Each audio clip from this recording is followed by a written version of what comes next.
এইটা আসলে অমুকে সাইন না করলে আপনি সাইন করতে পারবেন না, তাহলে হবে না। তো আমি জানি যে নথি, ডিজিটাল সাইন এগুলো প্রচলিত হয়েছে, কিন্তু সেগুলো কোনোভাবে আমাদের যে ফাইলের বার্ডেন, এই বার্ডেনটাকে কমায়। এখানে গুরুত্বপূর্ণ বিষয় হচ্ছে আমার জন্য বুঝবার যে আমাদের ডিপার্টমেন্ট অফ এনভায়রনমেন্টের ছাড়পত্রটাকে অনেক সময় একটা আনুষ্ঠানিকতা মনে করে নেওয়া হয়।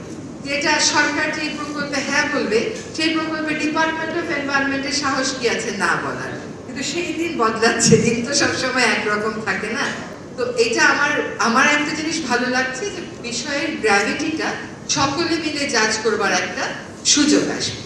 তো বাংলাদেশ সত্যিকার অর্থে ডিজিটালাইজড হোক, সত্যিকার অর্থে আমরা একটা পেপারলেস কালচারে যাই, সত্যিকার অর্থে আমরা ইনভেস্টরদেরকে সেবা দেই, এবং এই যে ব্যুরোক্রেটিক বার্ডেন এন্ড হ্যাসেল, যেটাকে আমরা নিয়ম বলতে পছন্দ করি, এই নিয়ম ভেঙে আমরা আধুনিক নিয়মের দিকে যাই।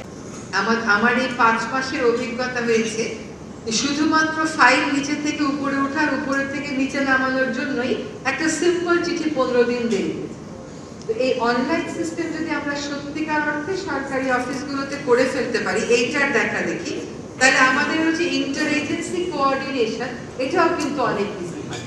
আমরা ইন্টার এজেন্সি কোঅর্ডিনেশনের ক্ষেত্রে এক হচ্ছে বিদেশি ক্লায়েন্টকে আমরা সাপোর্ট করলাম বা বাংলাদেশি ব্যবসায়ীদেরকে সাপোর্ট করলাম, কিন্তু ইন্টার এজেন্সি কোঅর্ডিনেশনের ক্ষেত্রে আমাদের কিন্তু ডিজিটালাইজ হওয়ার অনেক সুযোগ আছে।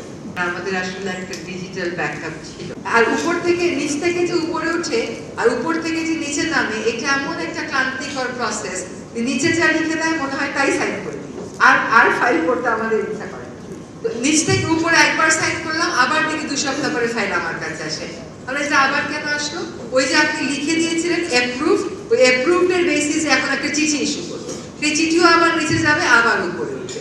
তা আমার মনে হয় ব্যুরোক্রেটিক এই প্রসেসগুলো আমাদেরকে আসলে এইরকম প্রয়াস থেকে শিক্ষা নিয়ে নিজেদেরকে একটু মডার্নাইজ করতে হবে।